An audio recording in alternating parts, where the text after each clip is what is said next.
So often we can try and be some heroic person that tries to fix everyone and acts as a counsellor and this and that, and actually counsellors already exist and they're good at their job, and we don't need to do that job, and there's other professionals who can help us get fixed in different ways. Our job is very much to help people to hear the gospel, to understand the gospel of Jesus, and then also it's our job to listen back to the gospel being preached back to us as people encounter Jesus. They often come up with the most profound theology.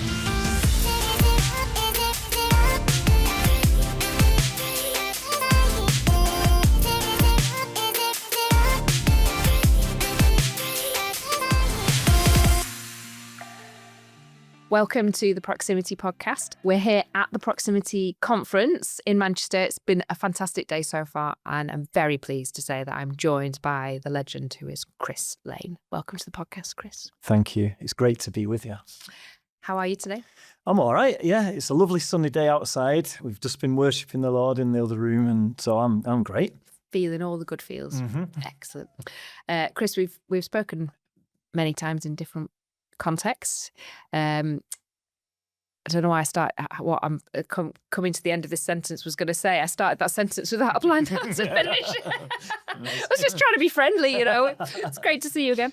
Tell me a little bit about you, though. Tell us where you are, where you live, and how you spend your time. Cool. Yeah, I'm from Salford. Still live in Salford. Been there 47 out of my 49 years on earth, and I'm lead a church that we planted 20 years ago. So we had our 20-year anniversary last year, and it's been 26 years now since we moved into the estate where we still are now, along with where we lead the church. So that's kind of what I love doing, and also I'm kind of bivocational, so I've also worked for 2 theological colleges teaching like church planting and mission and things like that. Church planting is one of those words that gets bandied around a lot, but what does it actually mean to plant a church? Well, I guess when people start to come to faith in Jesus and want to grow in their faith, you need some structures to help them do that. They need to learn how to pray and read the Bible, and they could do with meeting together and worshiping and praying and doing things that Jesus told them, like taking bread and wine together and getting baptized.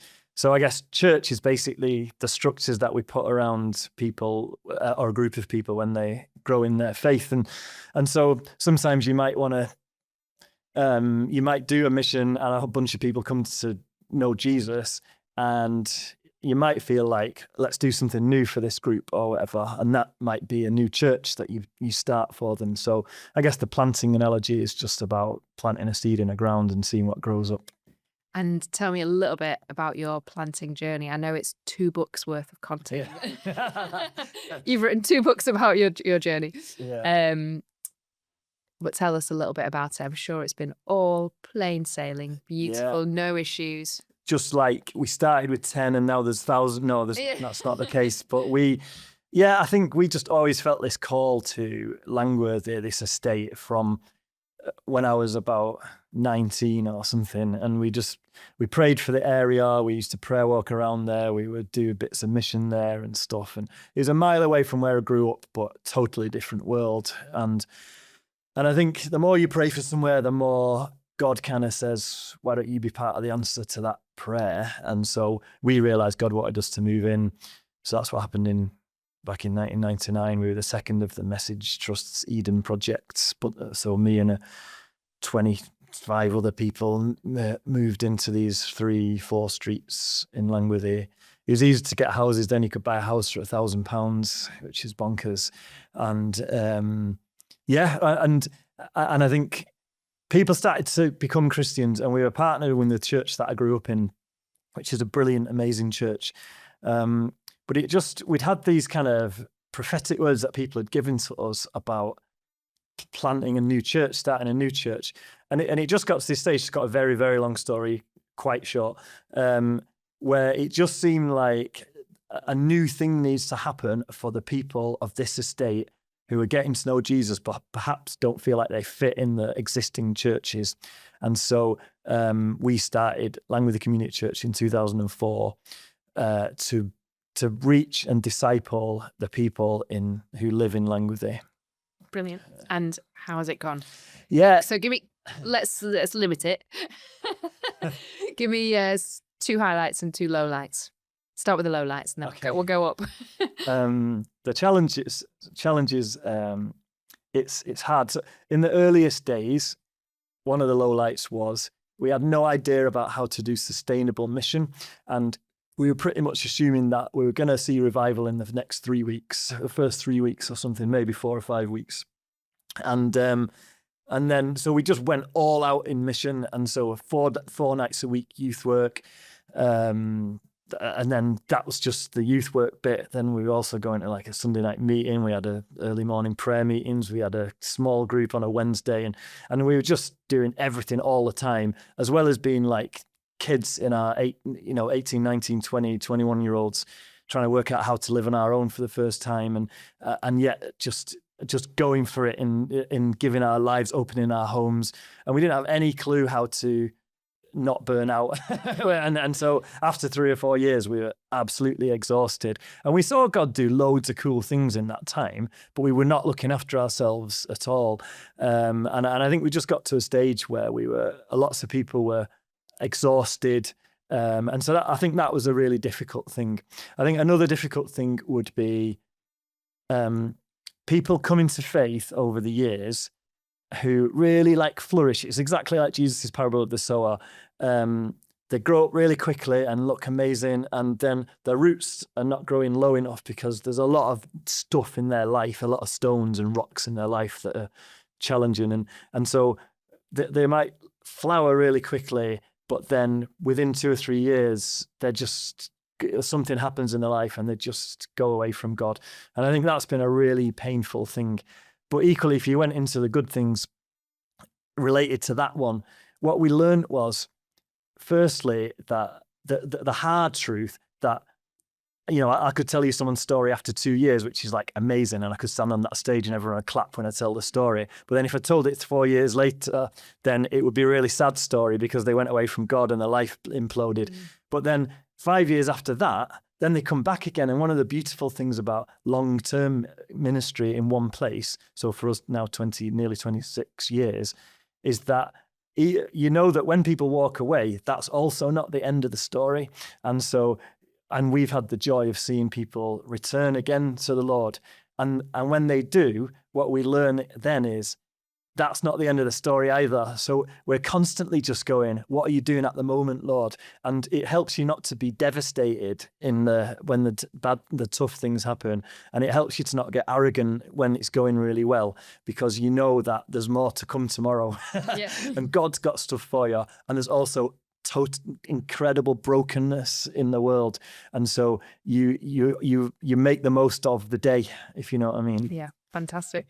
And in that then, Chris, if I can go a little bit personal, what are the things that you have found have helped you to be faithful through all those like ups and downs? Yeah, I think people, so friendships, I think prioritizing friendships. So I guess 2 things, people and prayer. That sounds like it's going to be a 3-point sermon, but I'll just stick to 2. The people that we have speaking into our lives has been one of the main things that has got us all through. Being able to sit together in the most difficult moments when it feels like everything's fallen apart, and just like laughing together, like in the face of the enemy wants this to be destroyed, and we're laughing. We're not laughing at what's happened, but God gives us like this joy within it, and in our friendships and stuff. And so there's that. And then there's like the other thing we've learned a lot of in the recent years is, what kind of spirituality do you need to make this sustainable? So rhythms of Sabbath, daily prayer, getting into the scriptures, hospitality. And we basically developed this kind of rule of life of 6 practices that we've found over the last 25 years have been the things that have sustained us. And I think, so those things together, it all depends on the Lord, but the Lord provides for us by bringing us the right people to speak into our lives. And we have to take the responsibility to ask them as well. Would you kind of be accountable to you about this? Can we pray together regularly? Can you, so all of that stuff, but people and prayer. It's interesting. There's a bit of a theme coming on because I've just been speaking to Harvey Kriani. He's basically the same. Oh, I love Harvey. He's brilliant. And especially about Sabbath, and so I think it was Chris actually that talks about Sabbath being like absolutely key. Chris Rogers. Yeah. Rogers, yeah, it's definitely, I think it's one of the things, especially the last 4 or 5 years as a church, we've really looked into more and kind of gone, this is absolutely essential. Like, it's not even, so one of the things as a church we do is we try to never arrange anything on a Saturday, so that, and if we ever do, then we'll not meet on a Sunday as a church. So like this weekend, we're supporting one of our friends who runs a American flag football team. And so they've got this big game day. So we're going to go as a church to help that happen and to bless people and to provide drinks and various things. But because we're doing that, we're not going to have our Sunday service. So people still get that day where it's free for them to do what they want. Brilliant. And that's a very practical, simple thing that, well, maybe not simple, but it's a very practical thing that people can do. I love that. So what would one myth be then, Chris, that you would want to bust about what it is like to plant a church and live on an urban estate? I know that, we come to Proximity Conference and we hear all how this is what God is calling us to do, and it's fantastic. We hear some great testimonies, but perhaps there's some ideas that we need to think through that we've taken on board that aren't of God. Yes, I think sometimes people, certainly in the early days, we imagined like a kind of growth arc that would happen for us, where things would get better and better and stronger and larger, and we would be more secure with our money. And what we've learned is that, well, for us, that's not what God has wanted for us, and that one of the blessings and challenges of this kind of ministry is that you always feel a sense of vulnerability and fragility with it. And so learning to live with that and not let it crush you, but actually I think you can really thrive in that.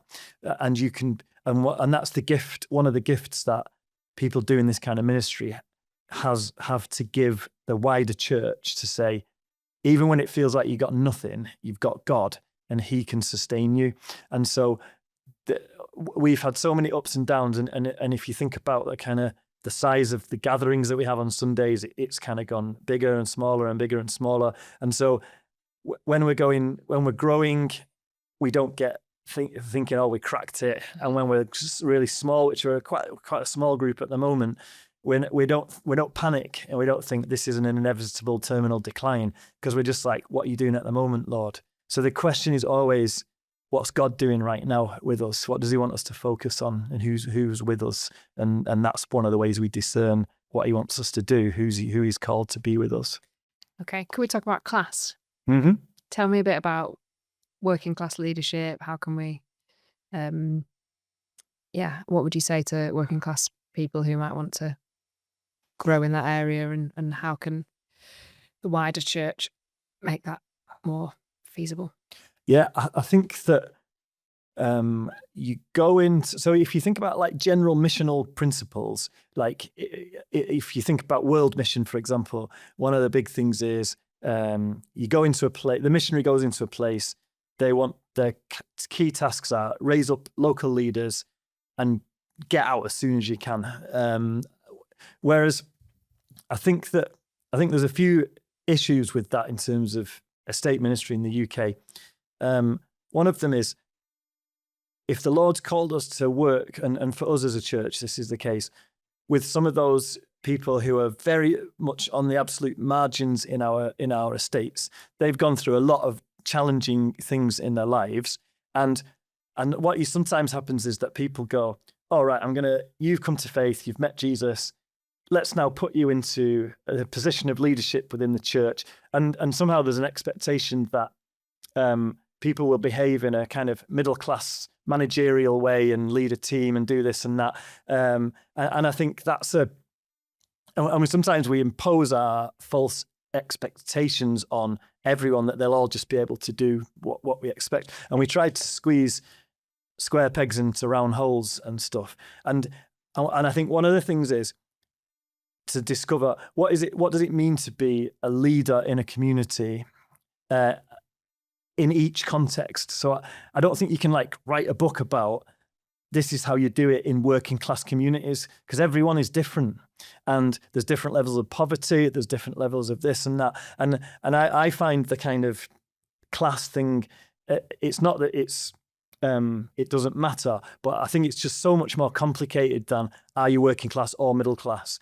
You know, what am I? My parents were both absolutely born into poverty and had incredibly challenging upbringings in that way. And yet, you know, they both were the first ones to go to uni. So then am I middle class because of that? Or I don't know what I am. But I feel like absolutely at home in Langworthy, where with all my friends in that community.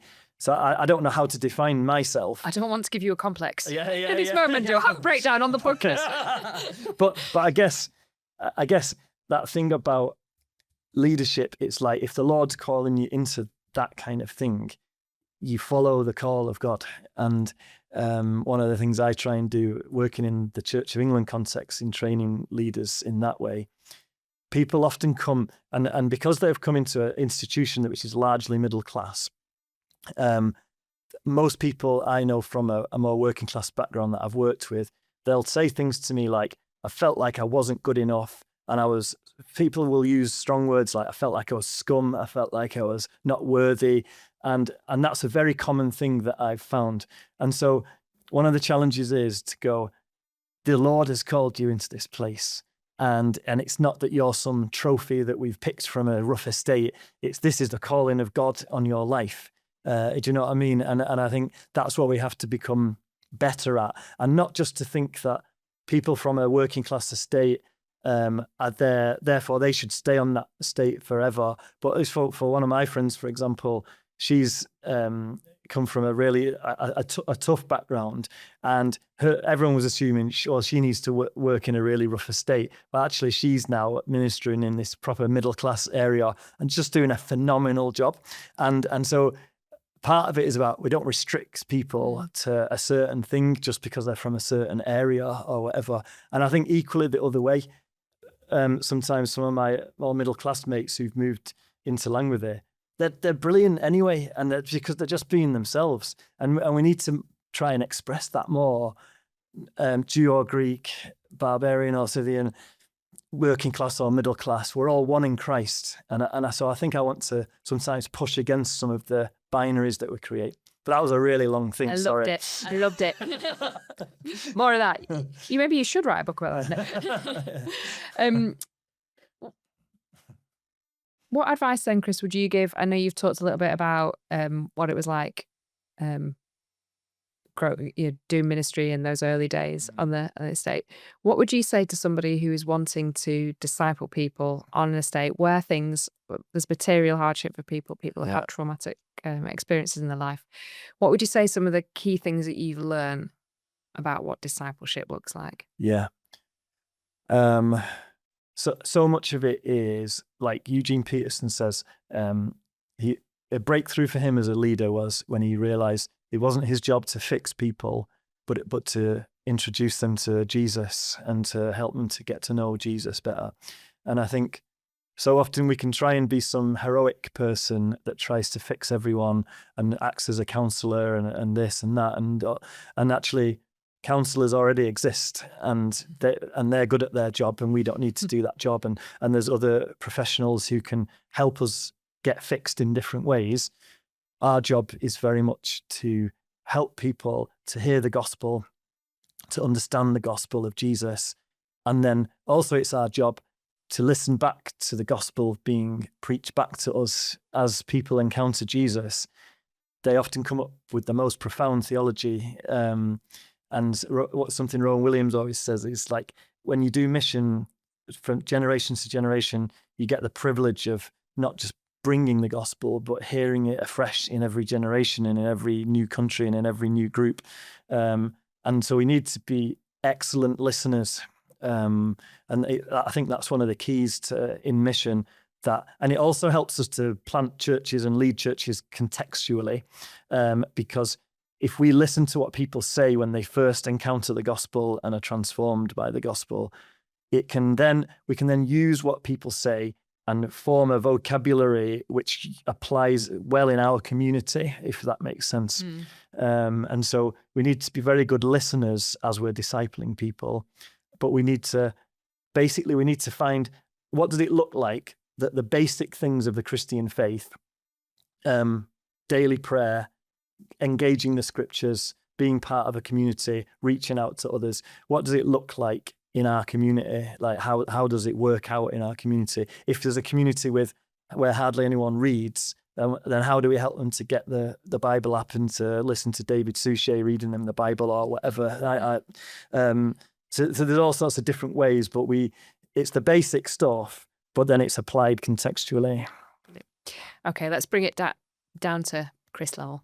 Could you share with us finally just one thing that you felt God speak to you about this year, one sort of significant moment where God's met you, or an encounter you've had with the Holy Spirit that would just encourage us or teach us? Yeah. I think one of the things I've felt like the Lord doing is the last 2 years I've been really disillusioned with Christian leaders who have been an influence in my life, who've then kind of blown up in some way, and and I've been through a few phases where I was like, shall I just get a different job, and shall I just do something different, and during these 2 years I've just kept turning up because I had nothing else to do, and I get paid for it as well sometimes. And I've been saying to God, "What do you want? I'll do what you want me to do." And so I've just kept doing these things, and it just feels like when I've come to the end of myself, that that's when God does his stuff a lot more. So I've known like the presence and the power of the Spirit more in the last 2 years than I think ever in my life, but I've not sought after it. And I've kind of felt like giving up sometimes. And it's the kindness of God. So one example, I was in a church just recently, and I was just visiting, and it's very rare for me that I'm in a church and I'm not either leading or about to preach or whatever. And I'm just like, I'm going to come here and I'm just going to receive from God. I'm not going to, And I was sat there, and halfway through the worship, I felt like God say, give this word to this person. Next year I was like, no. We've all been there. This is just for Not me. today. Yeah. Anyway, I had this word about Benjamin out of the Bible, and he's the youngest son, but his father really loves him, and he's always asking after him and saying, how's Benjamin doing, and bring Benjamin back. And anyway, I said to this guy, and he's called Ben, and I said, I don't know if you've got like a bunch of older brothers, or like there's like Benjamin did, and you feel overlooked, and you might feel like God doesn't notice you, but what God wants to say to you is he's like that father, and he's asking after you all the time, and he's always like, how's Benjamin, and he's absolutely not forgotten about you. Anyway, this guy starts crying. I was like, I hope this is good crying. It's always what you look for. Yeah. And he says, I've got 6 older brothers, so I'm the youngest of 7 brothers. And he said, and this afternoon I'm getting baptized. And 7 months ago I was in prison, and some Christian came in, and I gave my life to Jesus. And I've been and he said, all my life I've felt forgotten about, and like nobody notices me.